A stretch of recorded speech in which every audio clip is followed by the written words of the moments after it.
أيها الناس، حاسبوا أنفسكم قبل أن تحاسبوا، وزنوا أعمالكم قبل أن توزنوا، وتأهبوا للعرض الأكبر على الله، فإن اليوم عمل ولا حساب، وغدا حساب ولا عمل. يوم ينفخ في الصور نفخة واحدة، وحملت الأرض والجبال فدكتا دكة واحدة، فيومئذ وقعت الواقعة، وانشقت السماء فهي يومئذ واهية، والملك على أرجائها، ويحمل عرش ربك فوقهم يومئذ ثمانية. يومئذ تعرضون لا تخفى منكم خافية. فأما من أوتي كتابه بيمينه فيقول هاؤم اقرءوا كتابيه إني ظننت أني ملاق حسابيه، فهو في عيشة راضية في جنة عالية قطوفها دانية، كلوا واشربوا هنيئا بما أسلفتم في الأيام الخالية. وأما من أوتي كتابه بشماله فيقول يا ليتني لم أوت كتابيه ولم أدر ما حسابيه، يا ليتها كانت القاضية، ما أغنى عني ماليه، هلك عني سلطانيه، خذوه فغلوه ثم الجحيم صلوه، ثم في سلسلة ذرعها 70 ذراعا فاسلكوه، إنه كان لا يؤمن بالله العظيم ولا يحض على طعام المسكين، فليس له اليوم هاهنا حميم ولا طعام إلا من غسلين لا يأكله إلا الخاطئون. هو يوم التغابن والتباين، يوم الدين وعين اليقين، يوم تولون مدبرين، ما لكم من الله من عاصم، ومن يضلل الله فما له من هاد. هو يوم الزلزلة والنشور، وبعثرة ما في القبور وتحصيل ما في الصدور، إذا زلزلت الأرض زلزالها وأخرجت الأرض أثقالها وقال الإنسان ما لها، يومئذ تحدث أخبارها بأن ربك أوحى لها.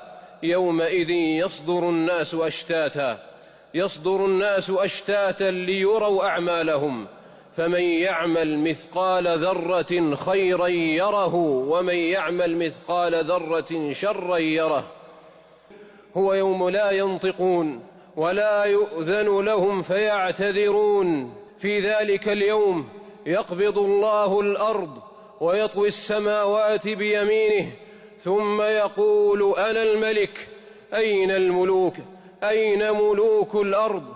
إن الذين كفروا ينادون لمقت الله أكبر من مقتكم أنفسكم إذ تدعون إلى الإيمان فتكفرون.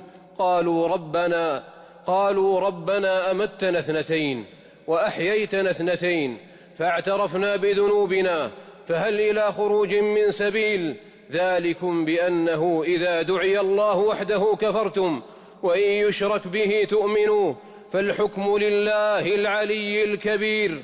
هو الذي يريكم آياته وينزل لكم من السماء رزقا، وما يتذكر إلا من ينيب، فادعوا الله مخلصين له الدين ولو كره الكافرون. رفيع الدرجات ذو العرش يلقي الروح من أمره على من يشاء من عباده لينذر يوم التلاق، يوم هم بارزون لا يخفى على الله منهم شيء. لمن الملك اليوم؟ لله الواحد القهار. اليوم تجزى كل نفس بما كسبت لا ظلم اليوم، إن الله سريع الحساب. ولا تحسبن الله غافلا عما يعمل الظالمون، إنما يؤخرهم ليوم تشخص فيه الأبصار، مهطعين مقنعي رؤوسهم لا يرتد إليهم طرفهم وأفئدتهم هواء.